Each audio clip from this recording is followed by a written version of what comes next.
Everyone welcome back. तो हम कर रहे थे हमारी क्लास 12th फाइन आर्ट्स का chapter number 8 the living art traditions of India, जो कि हमारी इस बुक का लास्ट चैप्टर है, जिसमें अभी तक हमने इंट्रोडक्शन पार्ट इस चैप्टर का और जो मिथिला पेंटिंग्स है पेंटिंग ट्रेडिशंस में उसको बहुत डिटेल में लाइन बाय लाइन कवर कर लिया है। तो अब हम शुरू करते हैं वर्ली पेंटिंग्स से। The Worli community inhabit the west coast of northern Maharashtra around the North Sahyadri range with a large concentration in the district of Thane. Married women play a central role in creating their most important painting called chok to mark special occasions. तो यहाँ पे क्या होता है कि जो ये Worli community है ये रहती कहाँ पे है, ये रहते हैं नॉर्थ महाराष्ट्र के जो वेस्ट कोस्ट है और जो नॉर्थ सह्याद्री रेंज है वहाँ पे। तो सबसे ज़्यादा कंसंट्रेशन थाने डिस्ट्रिक्ट में ही है, जो थाने डिस्ट्रिक्ट महाराष्ट्र में है वहाँ पे। तो यहाँ पे क्या होता है कि वर्ली आर्ट में जो मैरिड वुमेन है उनका सेंट्रल रोल होता है। तो यही जो लोग हैं ये बनाते हैं चौक पेंटिंग जो कि स्पेशल ओकेजन्स के लिए होती है, तो वो बनाते हैं। तो मैरिड वुमेन बनाती है। याद रखना है कि वर्ली कम्युनिटी कहाँ रहती है, नॉर्थ महाराष्ट्र के वेस्ट कोस्ट, और जो नॉर्थ सह्याद्री रेंज है वहाँ पे सबसे ज़्यादा कंसंट्रेशन थाने डिस्ट्रिक्ट में है। और इन पेंटिंग्स को जो मैरिड वुमेन है वही बनाती है। चौक पेंटिंग जो होती है वो स्पेशल ओकेजन्स के लिए। Closely associated with the rituals of marriage, fertility, harvest and new season of sowing, chowk is dominated by the figure of mother goddess Palaghat, who is chiefly worshipped as the goddess of fertility and represents the corn goddess Kansari. तो यहाँ पे होता क्या है कि जो चौक paintings हैं उनका रिचुअल और सिंबॉलिक मीनिंग है। क्या मीनिंग है? मैरिज, फर्टिलिटी, हार्वेस्ट, जो नया जो सोइंग सीजन है वो। और जो पेंटिंग है उसमें जो सेंट्रल फिगर होती है वो होती है मदर गॉडेस पालाघाट, जो फर्टिलिटी गॉडेस और जो कॉर्न गॉडेस होती है, कॉर्न होता है ना इस टाइम पे सो होता है तो वो कॉर्न गॉडेस भी कहते हैं, कंसरी जो होती है, तो उनको ये रिप्रेजेंट करती है। तो जो हमने जैसे पहले भी देखा था कि जो मिथिला है उसमें वेडिंग रिचुअल्स वगैरह पेंट होती थी, और यहाँ पे जो वर्ली है इसमें हार्वेस्ट और फर्टिलिटी से रिलेटेड है। तो दोनों लिविंग आर्ट ट्रेडिशंस में सिंबॉलिक पर्पस जो है इनका ये कॉमन है। ठीक है। She is enclosed in a small square frame decorated with pointed chevrons along the outer edges that symbolize Haryali Dev, that is the god of plants. Her escort and guardian is visualized as a headless warrior riding a horse or standing beside her with 5 shoots of corn springing from his neck, and hence called Panchsirya Devta, 5-headed god. तो यहाँ पे चीज़ क्या है कि जो पालाघाट है वो एक स्मॉल स्क्वायर फ्रेम में होती है। फ्रेम के जो एजेस हैं उन पे पॉइंटेड चेवरॉन्स होते हैं। तो ये क्या चीज़ सिंबलाइज कर रहे हैं? ये सिंबलाइज करते हैं हरियाली देव को, यानी जो गॉड ऑफ प्लांट्स है उसको। तो जो पालाघाट है उसके जो एस्कॉर्ट है या फिर गार्जियन जो होते हैं उनके डिपिक्शन है एक हेडलेस वॉरियर के रूप में। ठीक है। या तो वो हॉर्स पे राइडिंग कर रहे होते हैं या फिर उसके साइड में वो खड़े हुए होते हैं, इस तरीके से दिखाए जाते हैं। और जो नेक है उससे 5 शूट्स ऑफ कॉर्न निकल रहे होते हैं, 5 शूट्स ऑफ कॉर्न। ठीक है, वो निकलते हैं। तो इससे जो इसे पंचसिर्य देवता, जो 5-हेडेड गॉड होता है, पंचसिर्य देवता कहा जाता है। तो ये जो वॉरियर है ये सिंबलाइज करता है गार्जियन ऑफ द फील्ड्स को, जो कि होता है क्षेत्रपाल। क्षेत्रपाल क्या होता है? Guardian of the fields. ठीक है, ये याद रखना, गार्जियन ऑफ द फील्ड्स क्षेत्रपाल। तो इसी को सिंबलाइज करता है जो ये वॉरियर है। ओके, उसके बाद the central motive of Palaghat is surrounded by scenes of everyday life portraying acts of hunting, fishing, farming, dancing, mythological stories of animals where the tiger is conspicuously visible, scenes of buses plying and busy urban life of Mumbai as people of Worli see around them. These paintings are traditionally painted with rice flour on earth colored walls of their homes. As mentioned earlier, are painted to promote fertility. These paintings avert diseases, propitiate the dead and fulfill the demands of spirits. A bamboo stick chewed at the end is used as the paint brush. तो यहाँ पे होता क्या है कि जो central motive है वो पालाघाट के अराउंड एवरीडे लाइफ सीन्स वगैरह है उनको पेंट किया जाता है। ठीक है। और हंटिंग, फिशिंग और जो फार्मिंग है इस तरह के सीन्स होते हैं, एवरीडे जो लाइफ सीन्स हैं। डांसिंग और सेलिब्रेशंस के सीन हो सकते हैं। एनिमल्स की जो मैथोलॉजिकल स्टोरीज है जैसे जिसमें टाइगर जो है वो प्रोमिनेंटली डिपिक्ट होता है, और जो अर्बन लाइफ है मुंबई की उसको भी पेंट किया जाता है जिसमें बसेस, मार्केट और जो पीपल है वो सब कुछ दिखाया जाता है। तो जो वर्ली पेंटिंग्स है उसमें ट्रायंगल और सर्कल ह्यूमंस और एनिमल्स को डिपिक्ट करते हैं। तो यहाँ पे ये सिंपल है लेकिन सिंबॉलिक है। ठीक है, सिंबलाइज कर रहे हैं। तो ये जो पेंटिंग्स है इसमें मटेरियल्स बहुत सिंपल यूज होते थे, जैसे चावल का आटा यूज होता था, राइस फ्लोर जो होता है, साथ में जो अर्थ के कलर्ड वॉल्स होती हैं उन्हीं पे इसको बना दिया जाता था। तो नेचुरल और इको फ्रेंडली पेंटिंग्स हैं ये। ठीक है। और अगर हम मिथिला पेंटिंग्स में भी देखें तो मिथिला में मिनरल और ऑर्गेनिक कलर्स का यूज किया जाता था। ठीक है। और वर्ली में राइस फ्लोर और अर्थ बैकग्राउंड का यूज किया जाता है। तो फोक स्टाइल में नेचुरल इंग्रेडिएंट्स कॉमन है, तो ये चीज़ हमें यहाँ पे देखने को मिलती है। और साथ में हमने जैसे इसका पर्पस क्या होता है इन पेंटिंग्स का, तो मोस्टली रिचुअलिस्टिक और सिंबॉलिक पर्पस है कि टू प्रमोट फर्टिलिटी, डिजीजेस को दूर करने के लिए, या फिर जो डेड है उसको प्रोपिशिएट करने के लिए, टू प्रोपिशिएट द डेड, और जो स्पिरिट्स वगैरह होते हैं उनकी डिमांड्स को फुलफिल करने के लिए इनको बनाया जाता है। और साथ में इसके जो टूल्स हैं वो भी बहुत सिंपल और इंडिजीनियस हैं, कि जैसे बैम्बू स्टिक को एक साइड से च्यू कर देते हैं और उसको फिर पेंट ब्रश की तरह यूज कर लेते हैं, तो इसका टूल्स हो गया। तो इससे जो लाइन्स है और जो फाइन पैटर्न्स है वो बन जाते हैं, ठीक है। तो यहाँ पे हमने वॉर्ली पेंटिंग्स के जो सेंट्रल मोटिव्स थे, पालघाट और जो एवरीडे लाइफ सीन्स हैं वो देख लिए हैं। और अब हम शुरू करते हैं गोंद पेंटिंग, जो कि मध्य प्रदेश की एक फेमस ट्राइबल आर्ट ट्रेडिशन में से एक है। अब यहाँ पे आप कमेंट्स में बताना कि हमने सबसे पहले जो मिथिला पेंटिंग देखी थी वो कहाँ पे यूज होती थी, कहाँ पे बनाई जाती थी, उसके बाद जो वॉर्ली पेंटिंग थी वो कहाँ पे बनाई जाती थी, और गोंद पेंटिंग तो मैंने बताई दिया जो मध्य प्रदेश है वहाँ पे बनाई जाती थी। Gonds of Madhya Pradesh have a rich tradition with their chiefs ruling over central India. They worshipped nature. Paintings of Gonds of Mandala and its surrounding regions have recently been transformed into a colorful depiction of animals, humans, and flora. The votive paintings are geometric drawings done on the walls of huts portraying Krishna with his cows surrounded by gopis with pots on their heads to which young girls and boys make offerings. तो अब ये चीज़ समझो कि जो गोंद है वो मध्य प्रदेश में रहते हैं और उनका रिच कल्चरल ट्रेडिशन है, मतलब जो चीफ्स हैं उन्होंने सेंट्रल इंडिया के जो पार्ट्स हैं उन पर उन्होंने रूल किया हुआ है, जो गोंद के चीफ्स हैं। तो गोंद्स का जो मेन फोकस है वो नेचर वर्शिप था, मतलब जो फॉरेस्ट हैं, एनिमल्स हैं, ट्रीज, रिवर्स, सब सेक्रेड थीम्स ही होते थे, इनका जो मेन फोकस होता था वो इन्हीं चीज़ों पे होता था। और जो यहाँ पे मंडला और जो सराउंडिंग रीजन्स हैं, ये गोंद्स की पेंटिंग्स यहाँ पे रिसेंटली कलरफुल और वाइब्रेंट हो गई हैं, जिसमें मोस्टली एनिमल्स हैं, ह्यूमंस हैं, फ्लोरा है जो मतलब प्लांट्स, ट्रीज और फ्लावर्स वगैरह हैं, तो ये वाली सारी चीज़ें हैं। तो वर्ली में भी जो हमने देखा था कि ह्यूमंस, एनिमल्स, नेचर वगैरह हैं, लेकिन गोंद में ज़्यादा वाइब्रेंट और इंट्रिकेट ज्योमेट्रिक पैटर्न्स हैं, ठीक है। तो अगर आप मान लो मंडला के जो ट्राइबल होम्स है उनको देखते हो तो वहाँ पे वॉल्स पे डेंस कलरफुल पैटर्न्स और जो एनिमल्स हैं उनके एब्स्ट्रैक्ट मोटिव्स देखने को मिल जाते हैं।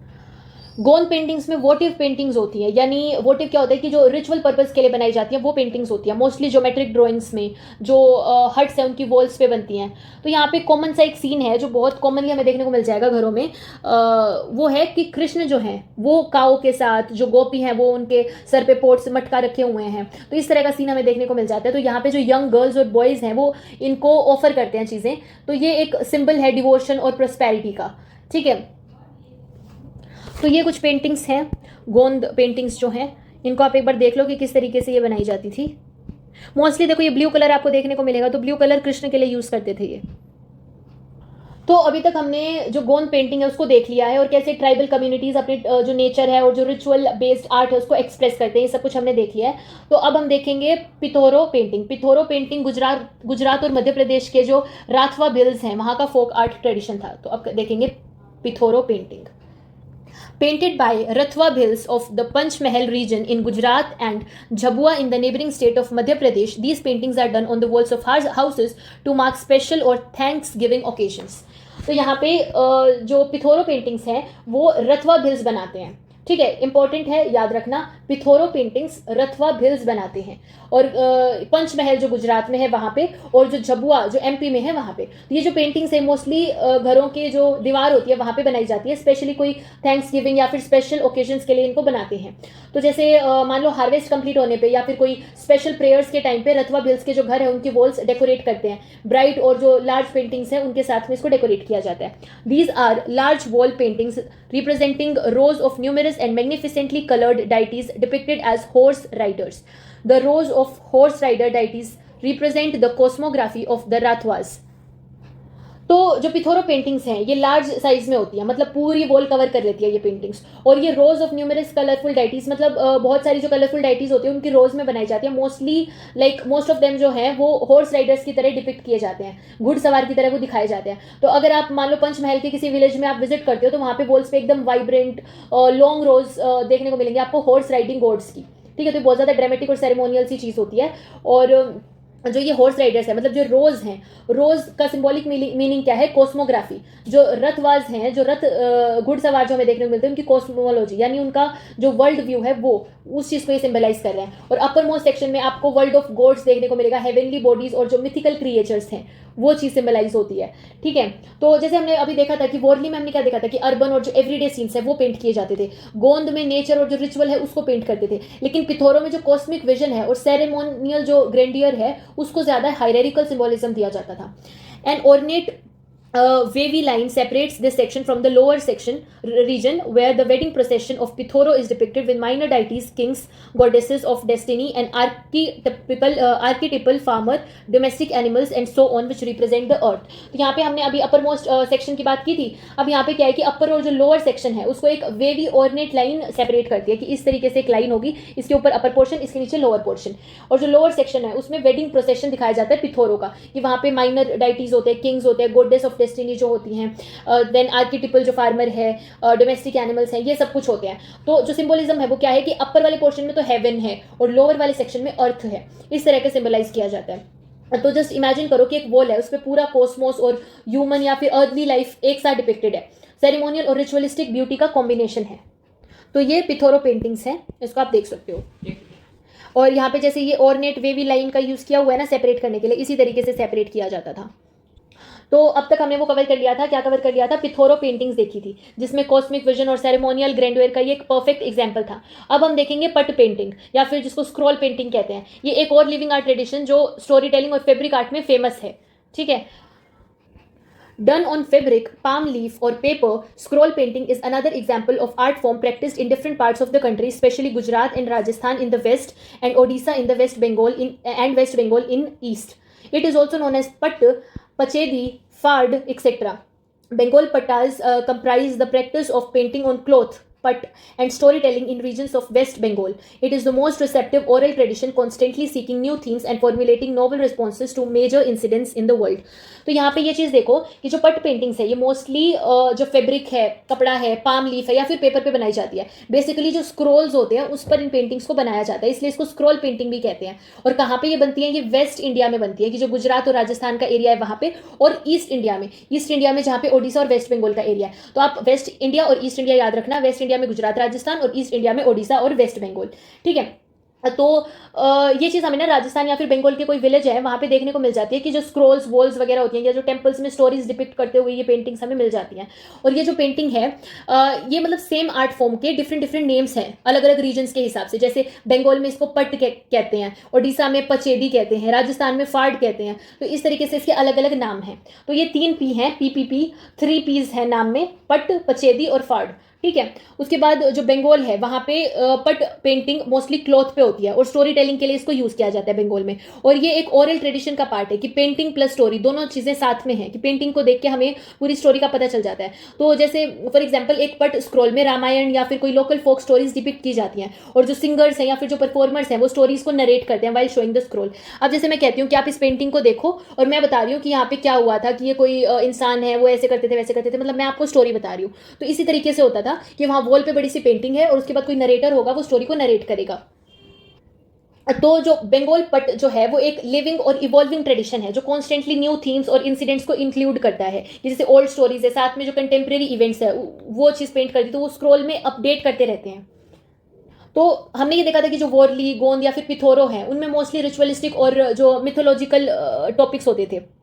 पर यहाँ पे पट पेंटिंग में स्टोरी टेलिंग और साथ में जो सोशल कमेंट्री वगैरह है उसका एलिमेंट भी इंक्लूड होता है. तो यहाँ पे ये ओरल ट्रेडिशन का मैजिक बन जाता है. The vertically painted put becomes a prop used by Patua performer for performance. Patuas, also called Chitrakars, belong to communities largely settled around Midnapur, Birbhum and Bakura regions of West Bengal, parts of Bihar and Jharkhand. तो यहाँ पे देखो कि जो पट painting है वो vertically paint होती है और फिर जो परफॉर्मेंस है उसका प्रॉप बन जाती है. मतलब जो स्क्रोल है उसको पटुआ होल्ड करके स्टोरी परफॉर्म करता है. ठीक है. पटुआज या फिर जो चित्रकार होते हैं वो मोस्टली सेटल होते हैं कहाँ पे? वेस्ट बंगाल के जो मिदनापुर है, बीरभूम है या बनकुरा डिस्ट्रिक्ट जो है वेस्ट बंगाल के, या बिहार और झारखंड के कुछ पार्ट्स में, तो वहाँ पे ये सेटल्ड हैं. ठीक है. तो यहाँ पे देखो वर्ली, गोंद और जो पिथोरो थे वहाँ पे रूरल, ट्राइबल और जो फोक आर्टिस्ट होते थे. पटुआज भी हेरिडेटरी जो कम्युनिटी आर्टिस्ट होते हैं, सेम लिविंग ट्रेडिशन है, यहाँ पे कुछ भी फर्क नहीं है. उसके बाद जो ये पटुआ होते हैं इनका हेरिडेटरी प्रोफेशन होता है ये, कि जनरेशन से स्क्रॉल पेंटिंग और जो स्टोरी टेलिंग है वो ये करते आते हैं. गांव-गांव में घूमते हैं, पेंटिंग दिखाते हैं और जो भी नरेटिव है, जो भी स्टोरी है वो गाने लग जाते हैं, कि पेंटिंग देख रहे हैं और फिर ये सुनाते हैं कि ऐसा हुआ था वैसा हुआ था. तो जो पटुआज है उनके परफॉर्मेंस में विजुअल और ओरल स्टोरी टेलिंग दोनों कंबाइन होती है एकदम फोक थिएटर स्टाइल में. Performances happen in common spaces of the village. The Patwa narrates 3 to 4 stories each time. After the performance, the Patwa is given alms or gift in cash or kind. तो यहाँ पे जो performances है वो mostly common village spaces में होती है, जैसे कोई चौक में हो गया या कोई टेम्पल के पास कर दी, और हर एक परफॉर्मेंस में 3 से 4 स्टोरीज नरेट की जाती हैं। और परफॉर्मेंस के बाद जो पटवा होते हैं उनको एल्म्स मिलते हैं, कैश या फिर गिफ्ट्स मिल जाते हैं। ठीक है, तो जैसे एक पटुआ शो आप देख रहे हो, लोग वहाँ पे गैदर हो गए हैं, स्टोरी को एंजॉय करते हैं और फिर परफॉर्मेंस को जो परफॉर्मर है उसको एज ए रिस्पेक्ट कोई गिफ्ट दे देते हैं। तो अभी हमने जैसे पट पेंटिंग देख लिया है, पटुआस को देख लिया, अब हम पूरी पट पेंटिंग्स देखते हैं जो ओडिशा की famous temple based folk art tradition है। तो पूरी पट्टास और paintings evidently acquired their claim to recognition from the temple city of Puri in Odisha. It largely comprises the पट initially done on palm leaf and cloth, but now done on paper as well. A range of themes are painted such as the daily and festival veshas attires of Jagannath, Balbhadra and Subhadra. For example, Bad Shringar Vesh, Raghunath Vesh, Padma Vesh, Krishna Balaram Vesh, Hariharan Vesh, etc. Rasa paintings, Ansara Patti, this substitutes the icons in the Garbhagriha when they are removed for cleaning, and fresh coloring is done after Sanya Yatra. Jatri Patti, for pilgrims to take away as a memorabilia and put them in personal temples at home. Episodes from the myths of Jagannath, such as the Kanchi Kaveri Pat and Thiyavadia Pat, a combination of aerial and lateral view of the temple with the icons and temples around, or depiction of festivals around it. तो फिर चीज़ क्या है कि जो पूरी paintings है इनका origin है पुरी में। पुरी एक डिस्ट्रिक्ट है उड़ीसा में, तो यही से ये जो पेंटिंग्स है ये फेमस हुई थी। जो ये सिटी है पुरी, ये एक टेम्पल सिटी है, लेकिन और टेम्पल सिटी होने की वजह से जो ये पेंटिंग्स है मोस्टली रिलीजियस और रिचुअलिस्टिक हैं। ठीक है, तो ये एक टिपिकल जैसे ये मान लो ये जो पेंटिंग्स है ये पहले तो पाम लीफ या फिर क्लॉथ पे बनाई जाती थी, लेकिन अब ये मोस्टली पेपर पे भी बनाई जाती हैं। तो ये एक टिपिकल स्क्रॉल या फिर फैब्रिक पेंटिंग स्टाइल जैसा कुछ है। तो जैसे हमने बंगाल पट्ट के स्क्रॉल्स देखे हैं वैसे ही पूरी पट्ट के भी हैं। ठीक है, इसमें भी स्टोरी टेलिंग और रिचुअल पर्पस दोनों मीट किया जाता है। तो जो पूरी पट्ट है इसमें मोस्टली टेम्पल रिलेटेड थीम्स होते हैं। कोई डेली और जो फेस्टिवल अटायर्स होते हैं जिसको वेश कहते हैं वो हो गए। किसके वेश होते हैं, जैसे जगन्नाथ के हैं या बलभद्र के हैं, सुभद्रा के हैं। तो इन सभी के वेश जो होते हैं, मतलब जो फेस्टिवल अटायर्स होते हैं, डेली अटायर्स भी होते हैं, इनकी मोस्टली मतलब ये थीम ज़्यादा होता है पूरी पट्ट का। उसके बाद जैसे आप ऐसे देख सकते हो कि जैसे बहुत बड़ा श्रृंगार वेश है, रघुनाथ वेश है, देन पद्म वेश है, कृष्ण बलराम वेश है, या कोई हरिहरण वेश है। तो इस तरह के वेश होते थे। और कुछ अदर और भी थीम्स होती हैं और कुछ यूजेस होते हैं, जैसे रास पेंटिंग्स है। रास पेंटिंग्स क्या होता है, जो फेस्टिवल डांसेस या फिर स्टोरीज होती हैं। फिर अंसारा पट्टी है। अंसारा पट्टी में कुछ टेम्परेरी आइकन सब्सटीट्यूट्स होते हैं जो गर्भगृह में होते हैं क्लीनिंग वगैरह के टाइम पे, और जो ये स्नान यात्रा वगैरह होती है, जो स्नान वगैरह करते हैं तो स्नान यात्रा में होता है, तो ये सब चीज़ें हो जाती है। दूसरा जो जातरी पट्टी है, जातरी पट्टी क्या होता है, जो सोवेनियर्स होते हैं पिलग्रिम्स के लिए या जो घर में पर्सनल टेम्पल्स के लिए होते हैं, इन चीज़ों के लिए भी कुछ थीम्स और यूजेस में आ जाता है। तो जो पिलग्रिम्स हैं वो पूरी विजिट करते हैं, और जो जातरी पट्टी हैं, जातरी पट्टी स्क्रोल्स जो होते हैं उन्हें लेकर वो अपने घर आ जाते हैं। तो ये डिवोशनल और एक आर्टिस्टिक सा सोवेनियर हो जाता है। उसके बाद जो ये है कि episodes from the myths of Jagannath, तो यहाँ पे देखो कि जो स्टोरीज हैं वो मोस्टली मिथ्स हैं जगन्नाथ की, जैसे कांची कावेरी पट है या थिया बदिया पट है, ये पट के एग्जांपल्स हैं। ठीक है, तो ये जो पेंटिंग्स है ये एरियल और लेटरल व्यू दोनों में टेम्पल और जो सराउंडिंग टेम्पल्स है उनको दिखाती हैं। जो फेस्टिवल्स और जो रिचुअल्स है उनका डिपिक्शन भी इंक्लूडेड होता है इसमें। तो ये चीज़ थी पूरी पट के बारे में। और ये कुछ पेंटिंग्स हैं जो आप देख सकते हो पूरी पट की जो पेंटिंग्स हैं। Pattachitras are done on small strips of cotton cloth, which is prepared by coating the cloth with soft white stone powder and glue made from tamarind seeds. There is a practice of making the borders first. A sketch of the figures is then made directly with the brush and flat colors are applied. तो यहाँ पे ये चीज़ देखो कि जो ये पट्टचित्र हैं, पट्टचित्र छोटे कॉटन क्लॉथ स्ट्रिप्स पे बनाई जाती थी। ये पेंटिंग होती है तो ये छोटे जो क्लॉथ की जो स्ट्रिप्स होती है कॉटन क्लॉथ की उस पर बनाई जाती थी। तो जो क्लॉथ है उसको सॉफ्ट वाइट जो स्टोन पाउडर होता है और साथ में जो टेमरिंड सीड का ग्लू होता है उससे पहले उसको प्रिपेयर किया जाता था, एकदम स्मूथ सरफेस रेडी कर दिया जाता था। ठीक है, जैसे आप इमेजिन करो कि एक छोटा सा क्लॉथ की कोई स्ट्रिप है वो रेडी हो रही है, जिसमें जो पेंटिंग है वो स्टार्ट करने से पहले एकदम स्मूथ वाइट सरफेस बना दिया गया है।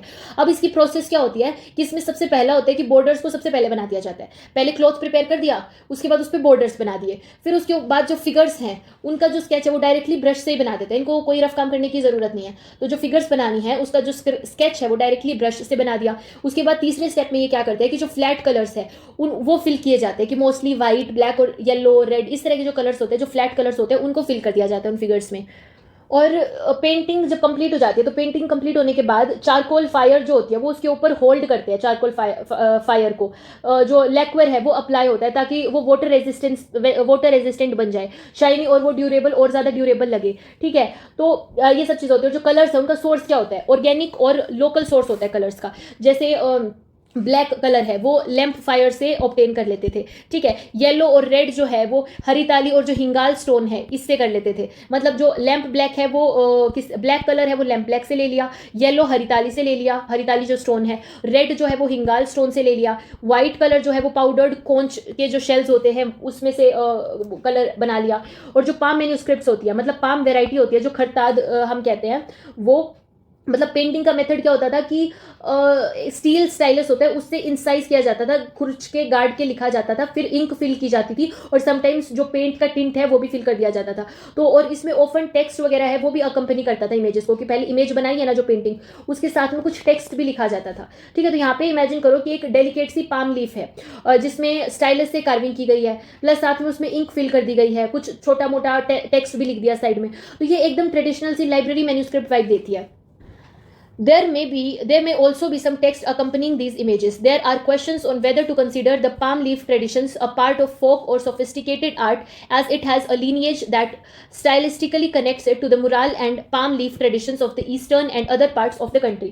तो यहाँ पे देखो एक चीज़ है कि जो palm leaf tradition folk art है या फिर sophisticated art है, ये क्वेश्चन अराइज होता है। तो जो lineage है वो तो कनेक्टेड है मुराल और जो ईस्टर्न palm leaf traditions है उससे। तो और जो स्टाइल और कॉम्प्लेक्सिटी के बेसिस हैं इन पे इसको फोक और जो हाई आर्ट मिक्स कंसीडर किया जा सकता है। ठीक है, तो यही चीज़ है यहाँ पे। तो अभी तक हमने पत्तचित्र वगैरह और जो पाम मैन्यूस्क्रिप्ट्स है वो देख लिए थे, एकदम सोफिस्टिकेटेड और फोक मिक्स आर्ट फॉर्म्स थे ये। तो अब हम देखते हैं फैड्स ऑफ राजस्थान, जो कि एकदम वाइब्रेंट हॉरिजॉन्टल जो स्क्रोल ट्रेडिशन होता है जो फोक डाइटीज और पेस्टोरल कम्युनिटीज को ऑनर करता है, इसके बारे में देखते हैं। Fads are long horizontal cloth scrolls painted to honor folk deities of pastoral communities inhabiting the region around Bhilwara in Rajasthan. तो जो फैड्स है वो एकदम लॉन्ग हॉरिजॉन्टल जो होता है, मतलब इस तरीके से लंबे लंबे हॉरिजॉन्टल स्क्रोल्स होते हैं, क्लॉथ स्क्रोल्स होते हैं। और ये कैसे बनाए जाते हैं, ये किसके बनाए जाते हैं, मतलब जो फोक डाइटीज है उनको ऑनर करने के लिए बनाए जाते हैं, पेस्टोरल कम्युनिटीज़ के लिए बनाए जाते हैं जो मोस्टली भिलवारा रीजन जो राजस्थान का है वहाँ पे रहते हैं। For such communities, safeguarding their livestock is the foremost concern. Such concerns purposely reflect in their myths, legends, and worship patterns. Among their gods are deified cattle heroes who are brave men who sacrifice their lives while protecting the community's cattle from robbers. तो यहाँ पे चीज़ क्या है कि ये जो communities है mainly अपने लाइफ स्टॉक को प्रोटेक्ट करने में बिजी होती हैं, ये उनका प्राइमरी कंसर्न होता है। और इसी रीज़न से जो मिथ्स हैं, लेजेंड्स और जो वर्शिप पैटर्न्स है उनमें भी ये चीज़ रिफ्लेक्ट होती है कि अगर काउ या फिर कैमल सेफ रहेंगे तो जो कम्युनिटी है उसका सर्वाइवल सेफ है, इसलिए उनकी जो स्टोरीज है उसमें ब्रेवरी और प्रोटेक्शन का फोकस होता है। और जो फैड पेंटिंग्स है उसमें मोस्टली कैटल हीरोज दिखाए जाते हैं, जो रियल ब्रेव मेन है, जो कम्युनिटी के जो कैटल उनको प्रोटेक्ट करते हुए अपनी जान दे गई है, मतलब अपनी जान सेक्रीफाइस कर दिया उन्होंने कम्युनिटी की कैटल को प्रोटेक्ट करने के लिए। जो शहीद लोग हैं इनकी नज़र में ये जो हीरोज हैं ये डिफाइड हो गए हैं, मतलब गॉड लाइक ऑनर मिला है इन्हें इस वजह से। Designated by the broad term Bhomia, these heroes are honored, worshipped and remembered for their acts of martyrdom. Bhomiyas such as Gogaji, Jejaji, Dev Narayan, Ramdevji and Pabuji have inspired widespread cult following among the communities of Rabaris, Gujjars, Meghwals, Regals and others. तो ये जो heroes हैं इनको भोमिया कहा जाता है, ये important है, इनको भोमिया कहा जाता है जो कि एक ब्रॉड टर्म है इन सभी ब्रेव कैटल प्रोटेक्टर्स के लिए। तो इनको ऑनर किया जाता है, वर्शिप किया जाता है और याद किया जाता है फॉर देयर मार्टिरडम। ठीक है, तो इसमें से कुछ फेमस जो भोमियाज हैं वो है गोगाजी, जेजाजी, देवनारायण, रामदेव जी और जो पबू जी हैं ये। तो ये कम्युनिटीज़ कौन कौन सी हैं, कम्युनिटीज़ भी देख लो कि जो राबारीज हैं, गुज्जर्स हैं, मेघवाल्स हैं, रेगर्स हैं, तो ये सारी कम्युनिटीज़ हैं। तो अगर आप कभी भी राजस्थान में विलेज विजिट करते हो ना तो आपको वहाँ पे फेस्टिवल्स के टाइम पे भोमियाज के मिनी श्राइन्स और जो फैड स्क्रोल्स हैं वो दिखाई देंगे फॉर श्योर, एकदम फोक डिवोशन और आर्ट के कॉम्बो स्टाइल में होते हैं ये। Illustrating the valorous tales of these Bhomiyas, the fards are carried by Bhopal's the itinerant bards who travel the territory, displaying them while narrating tales and singing devotional songs associated with these hero deities in night-long storytelling performances. A lamp is held against the fad to illuminate images that are being spoken about. तो यहाँ पे ये चीज़ देखो कि जो fads हैं इनके ऊपर भोमियास के जो हीरोइक टेल्स वगैरह वो प्रिंटेड होती हैं. भोपाल्स क्या होते हैं, जो इटिनरेंट बार्ड्स हैं, यानी जो गांव-गांव में घूम के इन स्टोरीज को नरेट करते हैं. तो नाइट लॉन्ग परफॉर्मेंसेज में ये स्क्रॉल दिखाते हैं और साथ में जो डिवोशनल सॉन्ग्स है वो गाते हैं ये. ठीक है, वैसे इमेजिन करो कि रात में गांव के चौक में एक भोपा है, वो लैंप के साथ स्क्रॉल दिखा रहा है और स्टोरी गा रहा है एकदम फोक थिएटर वाइब्स में. ठीक है, और जो लैंप है उसका यूज होता है स्क्रॉल को इल्यूमिनेट करने के लिए, जिससे जो ऑडियंस है वो क्लियरली इमेजेस और जो स्टोरीज है उसको देख और समझ सके. ठीक है, जैसे सिनेमा में नहीं होता स्पॉटलाइट होती है, वैसे यहाँ पे लैंप हाईलाइट्स मतलब हाईलाइट करता है किस चीज़ को, इंपॉर्टेंट सीन को और कैरेक्टर्स वगैरह को. The Bhopa and his companion perform the accompaniment of musical instruments such as Ravnahatta and Veena, and employ the Khyal style of singing. Through the fads and fad banchan, the community remembers the hero as martyr and keeps his stories alive. तो यहाँ पे चीज़ क्या होती है कि जो performance है उसमें म्यूजिक भी होता है. इंस्ट्रूमेंट कौन कौन से होंगे, जो रावना हत्था होता है और जो वीणा होता है ये.